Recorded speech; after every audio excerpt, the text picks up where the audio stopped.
Gen fam, Boom! What is going on? We're live. Happy Wednesday afternoon, fam. I am so fired up. We have a, oh my goodness, special guest coming up. You all know, you all have eaten this product before. JL, how you feeling, man? How's your day going? We got a lot of next geners in the CPG space that are tuning in for this, in the e-com space that are tuning in for this. I want to shout out my man, next gen, longtime investor, friend, family member, Evan Hockhauser. Happy birthday, number 24. He's in the comments. He's going to get loud, get live. Boom, we see you, next gen fam. So tune in. We want to know what you're doing, what you're building, and what you are pumped about to hear. Unreal. Hop in the comments if you're joining us live. We got people coming in from across the world. Shout out Noel in India playing the guitar today. We love it. That's the momentum we need. I also have to give a shout out. Justin said CPG e-com. To all my eaters out there, shout out to the next gen eaters. We appreciate you. I'm on that team. We're fired up for today. Yo, let's make some magic happen. So the guy we're going to bring on today, Joel, I think his story is a true study in grit, in perseverance, in bootstrapping. This guy is handed the operations of Kodiak Cakes when he's 1997. He's 23 years old. This guy's 23 years old. The business is just getting started. And then absolutely look at the trajectory. It takes off. It's crazy talk what has happened from a family recipe to what it is now. We're going to get into it all. But with that, I want to bring on the CEO and co-founder of Kodiak Cakes, Joel Clark. Welcome to the Next Gen HQ Momentum audio stage. Hey guys, good to be with you guys, man. I'm loving the momentum, the excitement. This should be some fun times today. 100%, Joel. We are so honored to have you. We can't wait to dive into your story. We're going to start with the heavy hitters, though, all right? We got a good one for you, Joel. Okay. The audience has been dying to know, when it comes to your pancakes, what's your number one condiment? Is it butter? Is it syrup? Or are you going to throw a wild card out there? What are you putting on those pancakes now? You know what? I mean, I hate to say this, but I'm kind of basic, man. I'm a butter and maple syrup guy. I mean, I just am. And the thing is, I make pancakes. Like, I don't make waffles that often.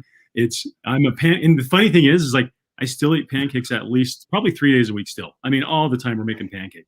So I eat way more pancakes than most people in the world. Butter, pure maple syrup, sometimes bananas. That's about it. Joe, you're a concierge. Okay. You know the scoop. You know your product. So we trust you. If you're saying stick to basics, Joel, I want to begin and go back to 1997. For a lot of the next geners who are tuning in, they just were born. They were in diapers. And you're not so far from that. You're pretty young. You're finishing up school. You're in your early 20s. Take us back to that scene. John is working on Kodiak Cakes. Where are you? Set the scene for what is going on in this part of your life. Yeah, totally. So I'm 23 years old. I'm at the University of Utah working on my degree. And my older brother, John, who had started Kodiak Cakes a few years before that, he'd been running it on the side at night and created the brand, had this first product that I had helped him start selling a couple of years before. But he came to me and he's like, "Hey, Joel, do you want to take this thing over?" And he's like, "I'm done." This had been a side hustle for him, for the last few years. And so he was kind of done, and he wanted to go back to graduate school and just keep going with his career, and was just didn't have the time to keep running this little side hustle. And so he said, "Do you want to take it over?" And I said, "Yeah, I'd love to do it." I really wanted to be an entrepreneur. I wanted to do something entrepreneurial, start a business someday. I didn't know I was going to be doing pancakes, and I didn't know that it was going to kind of come when I was 23. And so, but I was like, yeah, I want to do it. I was motivated, and I'm like, okay, I'll take it over. Let's see if I can make something work. And so I took it over and I started doing Kodiak Cakes on the side for really about the next 7 years as a side hustle. Wow. Unbelievable. For those who aren't as familiar with the story, Joel, you bought it from your brother for the whopping purchase price of $1, right? Talk about a crazy exit your older brother had. He's sitting there rolling in the dough, going off to grad school, getting the yacht, everything. But I want to stay on that last phrase you used, side hustle, Joel. Because a lot of our entrepreneurs, we like to say it's the mindset. It's the approach to life, not just your day job or your side passion. It's your life approach. It's life entrepreneurship. Yeah. What was the balance like for you in those 7 years? How were you making time? How were you also going about your own schedule, let's say, while being a human being who has, a social life and wanted to get married, et cetera, et cetera? Yeah. I love how you asked that, because it really does become kind of a lifestyle. Like, I think what happened for me when I first took it over is I was really motivated, and I was like, okay, I can do this and I can make this happen. Right. But what happened was the reality set in, and that reality was, this is going to be a while. This is not going to come fast. It's going to be a long, hard struggle to get this business off the ground. And so mentally, that was a bit of a shift. So I had to kind of start thinking about that and thinking about, okay, this is going to be a while. It's going to be hard to make any money out of this thing. And so I started thinking, okay, I need to set up my life. I need to set my life up so that I can do it. I can give it a long, fair shake. And so what that meant for me is it meant, kind of doing without. It meant self-denial. Like my wife and I had to set up our lifestyle to be able to live pretty cheaply, right? Like we avoided car payments. We drove pretty cheap cars. We lived as cheaply as we could. And that was deliberate because I knew that this was going to be a long time. And there wasn't any capital to raise for this business at the time. There weren't a lot of people putting money into teeny little food startups. And so, I geared up for that. I finished up school. I did this at night. I did Kodiak Cakes at night on the side. I worked other jobs. I worked for a consulting firm right after I graduated from the U. So I did that for about another year and a half. But what I did is I went to them, and you can't always do this, but this situation was good because the consulting firm let me work for 30 hours a week, right? And so they knew I was trying to get this little side hustle going, and they worked with me. So that was really helpful. But even if I was working full time, I still would have just made time at night to try to keep this thing going because I just really wanted it to work. And so I was kind of willing to do anything for a long time to do it. Joel, so much respect for the lifestyle that you set up because you were making it about the long game. You realize that, as everybody knows, you want to be an overnight success. All right, 10 years, I'll get back to you because it takes time. Yeah. It takes time for things to build. And you were so intentional about setting your life up. So during this time, these many, many years between starting Kodiak Cakes, you're working other jobs. And obviously later in the 2000s, things start to take off. And today it's crazy. How did you know that you were even making progress? You have some milestones in 2000. You get a major angel investment, a big check from your neighbor. I don't want to give away too much of the story, but how did you know you were making progress during all that time? Yeah, so that is funny you say that because we did get a little angel investment from this awesome guy, Gary Beaner, who invested like $13,000 into the business. And I was like, oh man, that was a lot of money for me. And I remember taking that check and being like, oh man, I got to get this guy his money back. And so that was helpful. That was motivating. Like that was validating, right? Like, hey, I want to put money into this. I love your pancake mix. So that was cool. But then over the next many years till I could really do it full time, what I would do is I would set up little kind of like goals for myself. And over time, and every 6 months, I'd say, okay, if I can get these things done, I'm going to stay in. And if I can't, then I'm really going to think about leaving because it's, I remember being fearful about, I don't want to be, 55 years old and I'm still chasing a dream that's never going to pan out. Yet on the other hand, I want to give this thing enough time. I don't want to quit too soon. So that was a balance that I had to really walk. But one thing that happened that really helped was like letters would come in from customers, that found the pancake mix, and they'd say, hey, this is awesome. I love your pancake mix. It tastes amazing. I love that it's healthy for me. And so they would say, a lot of these would come in saying, this is the best pancake I've tried. And that was really motivating. So that alone, I kind of knew, hey, there's a product here. People love it. I just need to give it enough time. I need to get it in more people's hands. And then I think this will work. So that was really helpful. Wow, that's incredible, Joel. Finding the external, but also the internal conviction to keep going. Because heck, the world, aside from maybe those letters, they might not see it for what it is, but you knew back in 97 that this thing could be big. I need to see it out, but also being rational. Yeah. I want to fast forward now, 2004, big year for you, right? You go to the corporate world, you said, all right, time out. I got to go full time in this thing. Yeah. Walk us through that decision matrix and even that first year, what the transition was like and how you managed that. Yeah. So the business, I had been running it on the side, right? And so it was creeping along. We were starting to grow. And I think every entrepreneur gets to this point. I was starting to feel like, oh my gosh, I have to do this full time or it's not going to work. I have to be able to put all of my effort and energy into this thing or it's never going to go. So I was getting to that point and I had been doing sales at night on the side. And finally I got Safeway stores around the country to bring our product in, which was awesome, right? It kind of was this big hit.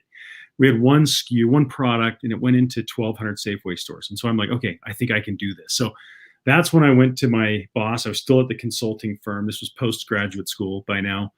And I went to them and said, look, I'm going to quit. I got to go do this pancake gig full time. And so they were really supportive. And so I left and I jumped in and my dad saw me doing this. He's like, "Hey, Joel, I'm going to help you. Let's do this together," which was so cool. My dad was 65, super energetic guy. And so I was able to, he and I were able to go and do this together, which was awesome. Right. So the two of us feeding on each other and working together. So it was scary though. Like we had 2 kids, 2 little kids, and the amount I could make on this pancake thing was not a lot. And so it was scary as heck. But luckily, my wife was so supportive and just believed in it. It was like, yeah, let's do it. And I kind of felt like, hey, I'm young enough to recover if it doesn't work. So let's give it a shot. So just dived in full time and put a little office in my parents' basement. And my dad and we started working on it together. And it really was the answer because, once I was in there full time with help from my dad, we were able to start making progress on the business. So it worked out. Yeah. Joel, so many takeaways for our next gen fam. The first is, as we're seeing a lot of folks who are joining us live say, it's finding that work that you can't not do. You need it. You knew that you got to that point where you said, I have to be doing this. I got to get in. I got to get in the game, and I got to be doing this full time. And number 2 is understanding that the support system is everything. There's no way you're going to survive if you don't have the people who are closest to you and spending the time with you who are all in with you. So maybe you can talk a little bit more about that support system for us, because we have next geners all around the world. We're trying to build businesses, and they know I feel like I'm a crazy person. Everybody else is doing this other thing, and I feel like I'm a weirdo, and I don't have other people to talk to. We say, come talk to us. We'll find our tribe. But how did that support system really affect you? And how do you think about it? Oh, man. It's funny you say that about how you feel. You feel like, because I remember watching my friends progressing in their careers, right? And I did feel kind of like, what am I doing, man? I mean, even the consulting thing I was doing, that was going well. And I could see a real path for progress there. But then I left to go chase this little pancake dream, So I remember kind of feeling scared about that. Like, crap, what am I giving up? The opportunity cost of a different career to go chase a dream, that was very scary. But you're right. You need to surround yourself with people around you that are doing similar things or have walked similar paths. So you need that. Like luckily I had my dad there, my wife, they were really supportive. My brother who had started this, we would talk all the time. He was very supportive and cheering me on. Then I think the other thing that helped me was I did network, and I did kind of talk to other entrepreneurs a lot, other people that had kind of made it work in business. And I think they're around, people will introduce you. And I think spending time, and people will meet with you. They want to help. People really want to help. And so I think it's just making that call and saying, hey, can I chat with you? I just want to talk to you about how this worked or how that worked. And those were some of the most inspiring things that I did, was just surround myself with people like that I could call and ask questions to, and figure out how they walk the path. Because entrepreneurship can kind of seem a little bit, what's the word, like mysterious, or, how do you actually do it? How do you make it work? And it's like, I think the more that you expose yourself with, around, or get exposure to people who have done it, it helps you see the path step by step. And that's what you really need. And so then it becomes this little, it's like a step here, a step there. Then it starts to become tangible to you. And then you start to see, okay, I think I can do this. So that was really helpful. 100%. That movement inspires momentum in so many ways, Joel. Next Gen fam, what he's telling us, we have to be proactive. It's our life. It's our community we need to go foster. No one's probably going to knock on your door in the early days and say, hey, can I help you? Right? They're willing, though. They're out there. Be proactive. Go find that mentor, advisor, that community. Call us up, as Justin said. I want to give a quick shout out in the comments. Lujan Mishki, who's now building her own venture. Joel was the inspiration. There you go. I love that. That's what it's about. I want to stay on the family topic here, Joel, because you're working with dad in these early days. Yeah. But the product itself had some maybe other familial ties to it. Yeah. What did it mean to you that what you're bringing to the market has personal roots? And maybe you could talk about the origination of that and how even your brother and you commercialized that and what that meant to you moving forward. Yep. So this whole thing, the whole inspiration to do Kodiak Cakes was from our mom. So my mom had this awesome pancake recipe when I was growing up. It was whole grain, it was whole wheat, whole grains and healthy. So she always wanted to sell it. And so we made, when I was 8 years old, we made little homemade pancake mixes in brown paper lunch sacks, like super homegrown story, right? And then we put them in my red wagon, and I went out and knocked doors in the neighborhood and sold little pancake mixes. And so that was, that was a big part of growing up. We always ate these pancakes. And then when my brother John actually created a product out of it, there were a lot of real emotional ties to this thing that really kept me in.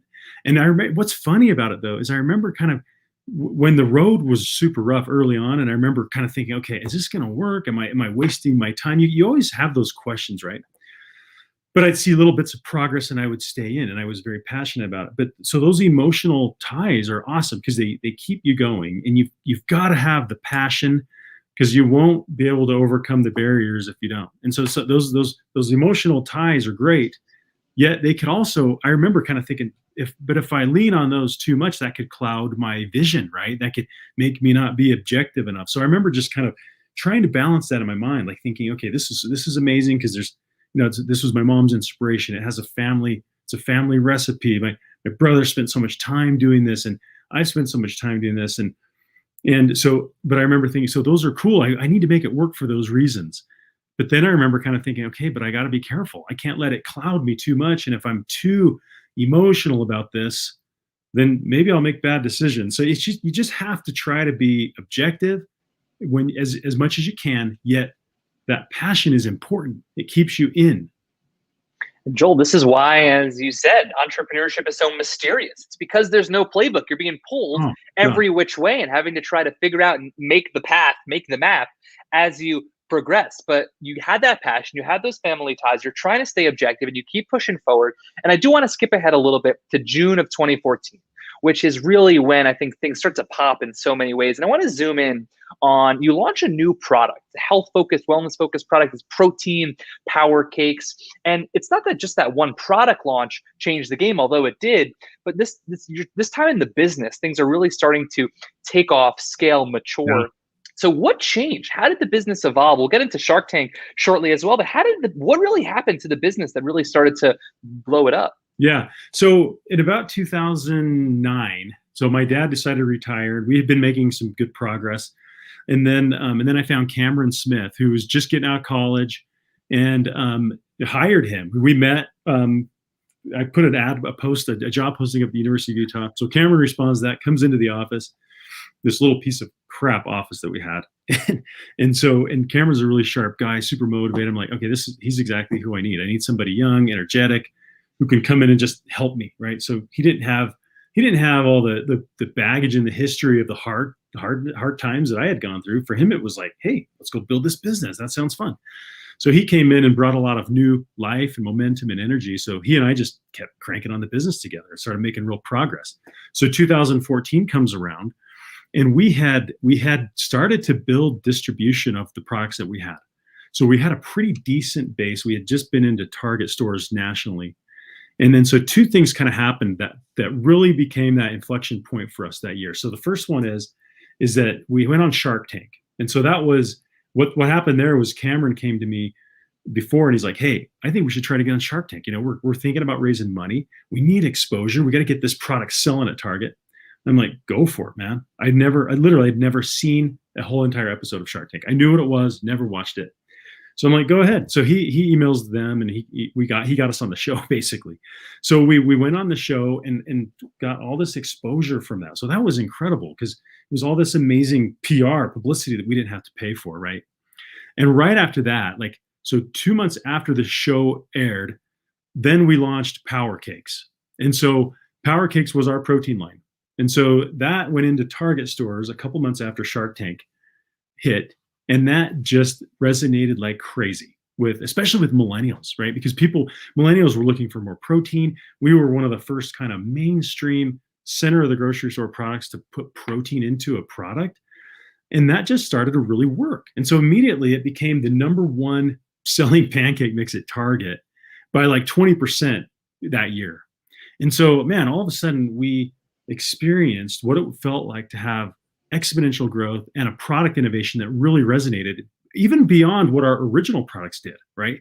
So, and you hear that sometimes. A lot of times businesses do pivot a little bit, and something that you innovate later kind of becomes what helps you really grow the business. So that was just a really great year for us in terms of building momentum and helping us get on this growth trajectory that we were able to then maintain since that time. Unbelievable. I mean, you're talking our language, building momentum. That is the playbook. That's it. Yeah. That's all it takes. Get in the game, 1% better a day. And next thing you know, you're tumbling, not fighting uphill, but you get the downhill momentum pulling in your favor. I want to ask a question that I think a lot of our entrepreneurs, we maybe hope for, but we don't so much plan for. And that's what happens if things actually go well. They go according to plan and you hit the home run on Shark Tank. And next thing you know, every store in the country is sold out that night. You do $1 million in 6 weeks. How did you possibly maintain that almost in a way overnight growth? Were you prepared? Were you ready for this? Talk to us about that mayhem. Yeah, it's funny because you're right. We all hope for that, but we don't really. You're kind of in the trenches and you're just like barely making any progress. So you don't really think that it's going to happen, right? You sort of hope. You're like, but then all of a sudden, we're like, crap. I mean, it really did kind of hit us in the face, this growth, and we weren't very well prepared. And what happened was, like, I think before Shark Tank said to us, hey, if you get on the show, we'll be able to give you a few weeks notice, right? To get prepared, get some inventory. Well, we only got like about a week's notice. So that wasn't even enough to even prepare, even get any inventory built. And so, so we were just like, so as soon as that happened, like you said, the shelves were sold out. And it was a struggle to keep up. Like this was like, this is like what you dream about. But then you're like, oh crap, we're missing out on all these sales. I wish we could have gotten it. But it was okay. I mean, the demand, the excitement, that lasted. And we were able to continue to just, we were able to like finally catch up. But we were out of stock for a while. But, we finally got through it little by little. We'd make product. Target was like, just send us what you have. Just whenever you get stuff, send it. And then we'll distribute it out. So little by little, we finally got caught up. But what happened is we gained new customers, right, during that time. So all those new customers stuck and they kept coming back and kept buying and loved the product. And so that really helped us to have this kind of sustained growth out of that. Joel, Dylan and I, just from talking to you for this little while in time, it's clear how authentically tied you are to Kodiak Cakes, right? You've built this, your family has built this, you've worked so many years on it. As the company scales, grows, you get that national publicity. Sometimes it can be tempting to, I'm not to say commercialize your idea, but of course, maybe it's hard to maintain, or it's easy to lose some of the authentic value that you place in it. Was that ever a struggle for y'all as you were going big, or what did you do to make sure it didn't happen? That everybody who picks up a Kodiak Cakes, New York City, Miami, wherever you are, they still feel Joel and they still feel your family. Yeah. Awesome question. And I think what happens is, and I'll tell you this, I completely underestimated kind of that scaling process, and sometimes people say that professionalization process, right? Like, hey, we need to professionalize this business. And it's true, it's a real thing, because as you grow, you start to need people like leaders that can come in and really help you, that know how to lead businesses and how to build process into a business and that type of stuff. And so I think what we did is we tried really hard to maintain an authentic culture. And I think probably one of the best things we did is we wrote down our culture. And so I would really encourage entrepreneurs, like, early on, to write it down. Like, we didn't write it down for a long time, but as we started to see ourselves growing and we started to see our team being built, Cameron and I started thinking, we need to write down the culture so we know what it is, we can define it. And then that way we can kind of manage to that, or hold ourselves accountable to that. But then also, like, as you bring on different people and add to the team, that they fit that. And so I think that's really one of the best things that we did. And so our culture is, some of the things that we wrote down are things like, come as you are, leave better, right? Be great to work with, like staying humble, avoiding entitlement, some of these things, avoiding gossip, like being scrappy, clawing through. Like, those are some of the things that we wrote down. We said, these are the things that we want to be part of our culture. And if we start seeing people come into the business that are different than that maybe have big egos or can't empower people, or, aren't very good at collaborating, then we'll know that that's not a good fit. And that's how we kind of maintain authenticity. So I think it really starts with your culture. And yeah, it gets harder the more people you bring on, but I think you just need to manage to that and hold people accountable to it. And then I think that's probably one of the best ways to ensure that you stay authentic. I love that, Joel. What he's saying, Next Gen Fam, is define those values, write them down so you can have your own playbook, your own guidebook for hiring, for firing, for promotion, whatever it might be. That is your secret sauce. That is what you go to guide you. And Joel, for anybody who's listening, it is so clear that what you just named, those few examples, those are for sure your personal values too. I mean, you talk about being gritty, being a humble leader. Right? That is you in 25 minutes, clear as day. But I want to ask something about maybe looking forward a bit. You're almost approaching and happy quarter century mark. The 25th birthday is coming up soon. Could you even imagine a day when there's a Kodiak Cakes without Joel at the helm? Like, is that even on your mind? Or is, talk to me and I know when that happens. Well, give us some insight there, man. Yeah. Gosh, that's a great question. I mean, I've loved this. I've loved this business. It's been incredible. I've put my life into this thing, right? So, but I don't have, it's not like I have this, I have to be the guy doing Kodiak Cakes, but do I want to be around it? Yeah, I do. And I want to keep going for a while, but I think, could there come a time where I'm not the CEO at Kodiak Cakes, but maybe there's somebody else who knows how to build a business at a higher level than I do? I would be open to that. But I think, I've got a lot of passion for this business. It's been incredibly fun. But I think, just from an entrepreneurial perspective, there could come a time where it's like, maybe someone with a different skill set than I do could be there. But we'll cross that bridge when we get there. But for now, I think there's a lot of runway. There's a lot of fuel in the tank. There's a lot of things to go and do, a lot of new products to go and create, a lot of passion for this brand. And it's just incredible. So, I think all the entrepreneurs have to think about that a little bit, right? You'd have to think, okay, am I the guy forever or am I not? But I want to be around this thing probably for as long as I can. I mean, it's so dang fun. And I've got awesome people around me, like seriously, the best leadership team here that have just helped us get to where we are today, and super fun people. And that's what keeps it incredibly fun is, seeing the impact that it has on other people and on the team around me. That's really fun. And so much of it from the very beginning hasn't changed. And you're having a great time. Maybe the numbers, you've added a couple of zeros to the revenues, but you're having a great time, right? You're enjoying the journey. And with that, I want to kind of turn the camera a little bit to Joel as the CEO, the co-founder, the man.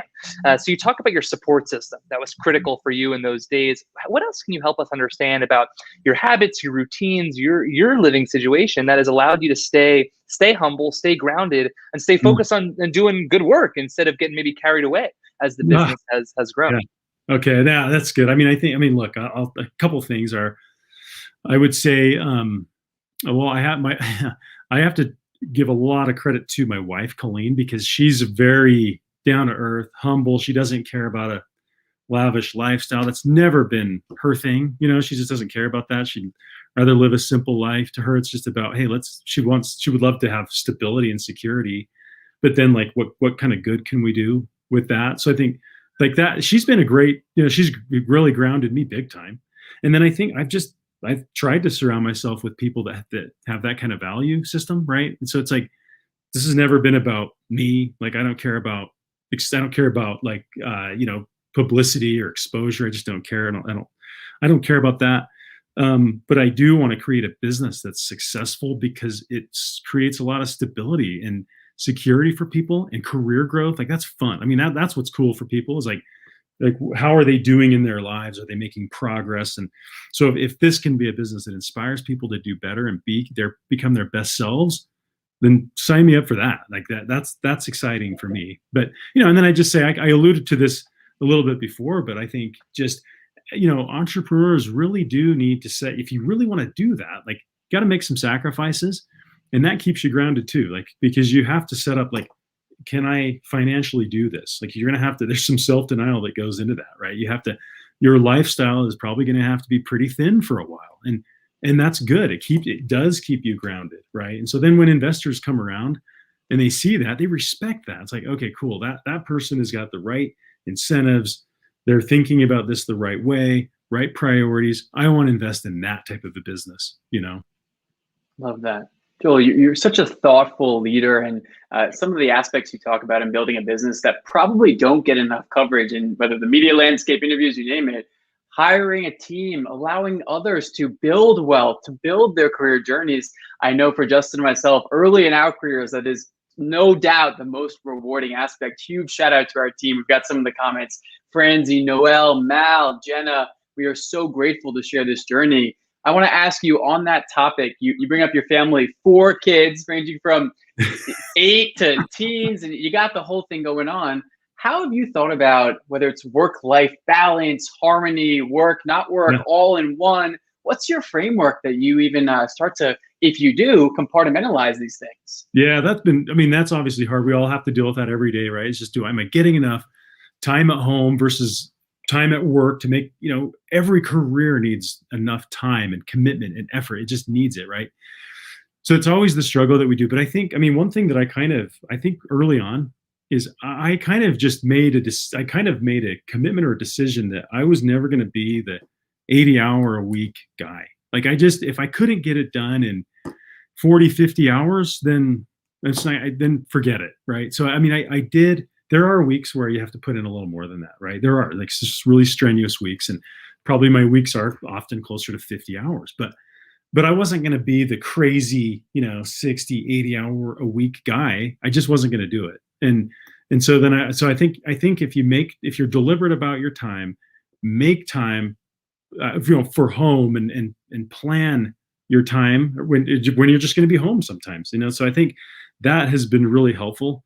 I haven't done it perfectly in all these years, but I think I have made a big effort to be present and to be home and to spend time with the family. So you just have to do that. You just have to be as deliberate as you can, set up some boundaries. And usually, even if you're feeling guilty about I should be at work, it usually is fine, right? You just have to make time for the other priorities in your life. And then it helps you to stay balanced. It helps you to recharge and stay more motivated for when you are at work, and then you're more effective. And Joel, another thread from the very beginning of realizing it's got to be a lifestyle I enjoy for me to stay in this game long enough. Yes. So family is key to you, your kids are key to you. Great. Well, if that doesn't work, it's not going to work. So we better figure out a lifestyle and a system that makes it all work. Joel, as we look towards the end of our interview, I want to look ahead to Kodiak. You guys are working on a lot of cool new stuff in the last few years, new products. What's something new that you're pumped about at Kodiak Cakes? Could be a new product. It could be a team culture thing that you're building. What's something that you're just fired up as an innovation that y'all bringing forward? Yeah. So I think one thing that we're doing right now that I'm really excited about, we went into the bar space last year. So we launched a crunchy granola bar, and we're about to launch a chewy granola bar that is awesome. Really, really good product. And so I just had this morning. I had a sample. It was off of our first production run. And so this is brand spanking new. In fact, I don't know if you guys can see this, but hey, there's an image. Check it out. Chewy granola bar. Really, really good product. I'm super proud of it. And I think that'll be disruptive in the chewy granola bar space, bringing higher protein, bringing whole grains, clean ingredients, and really, really good tasting product. Unbelievable. Next Gen fam, that's a first right there. If you caught it live, you're in the know. We're all going to be waiting, whether it's Safeway, Target. Find your local store and get after it. I know I'm going to sign up. Shout out to my mom who's going to be right there going after it. We appreciate you letting us in under the hood there. And I know that's just the next of many. And Joel, something we got to ask you, because you bring such a powerful perspective. 24 years, man, you've been doing this thing. I only hope that we can be so lucky to say the same thing. And 14 years from now, we're going on year 7. When you think about the next wave, the next generation of entrepreneurs, what gets you fired up that either you're seeing as a mentor, advisor, maybe exploring investment? What are you seeing today in 2021 that you're excited to only grow in the future? Yeah, I think one of the things I really love that gets me stoked about entrepreneurship right now is the ability to go after super niche markets. I think that is really cool because with social media, with online marketing, digital marketing, stuff like that, you can find narrow niches, whereas in the past you couldn't so much, right? So you can build a really good size, you can build a pretty sizable food business, for example, right now, online only. You can. And so then you can go after a pretty unique niche that maybe it's a specialized ingredient, maybe it's a specialized nutrition approach that maybe wouldn't work in mass retail, but could work great online. And then over time, you could expand it out into mass as you build that market. But that's what gets me fired up. So I think it opens up more opportunities for entrepreneurs who have really passions about certain niches that they want to go after, because you can find the market now, whereas in the past you couldn't. And Joel, we'll be here. We'll be here with you. I'm sure you're going to beat us to a lot of these innovations at the rate y'all are building. But our next gen entrepreneurs are out here. They're going to be building those niches and figuring out what comes next. Joel, before we let you go, where can we best stay up to date? You're launching new products. You're launching them live on Momentum Audio. Yeah. How can our Next Gen fam keep in touch with you, Kodiak? Where's the best place to buy, engage, get in touch with you? Yeah, I mean, I'd say like social media. Our Instagram is really great. There's really great content there. There's always great updates on what we're doing, what we're launching. So Instagram, Kodiak Cakes. And then, of course, our website, kodiakcakes.com. You can really learn even more about our story there and kind of our history and what we're about, how we donate to grizzly bear and wildlife preservation. So there's some pretty cool stuff there to learn about the brand. That's amazing. We're going to link all of that Next Gen fam in the show notes. Before last final question, I promise. Jay Reen in the Philippines says, will these new bars be available in the Philippines? Go. Oh, man. Can you get them? I wish. The Philippines. That is so awesome. Soon. Coming soon. Someday. Coming soon. Next Gen fam, this was Joel Clark, CEO and co-founder of Kodiak Cakes. Joel, thank you so much for joining us on Momentum Audio. Thank you, man. Good to be here with you guys. Thanks. Unreal. Awesome. The spirit, the nature, the emotion. 24 years, man. Incredible. Can't man. get over a it. Dream. What a true guy. dream. He's beyond humble. Beyond humble. Kodiak Cakes is like a rocket ship. If anybody knows, if you like Google it. All right. If you've eaten a pancake, this thing is a rocket ship. This is like the #1 brand right now.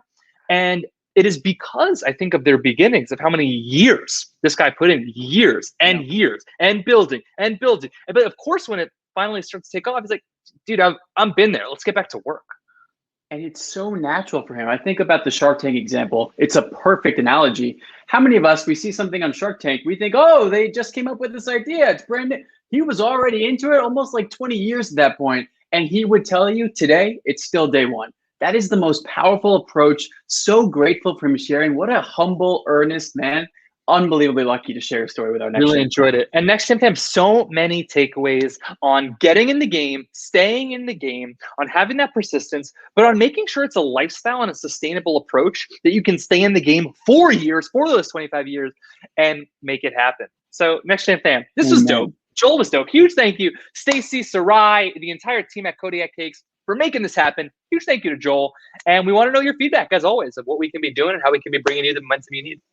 And you know you're going to be hearing when that chewy bar drops. We'll put it in the newsletter. But until next time, Next Gen fam, we are grateful for you tuning in. Thank you for joining Justin and myself in this live recording of Momentum Audio. Until next time, we'll catch you soon. Now that's momentum.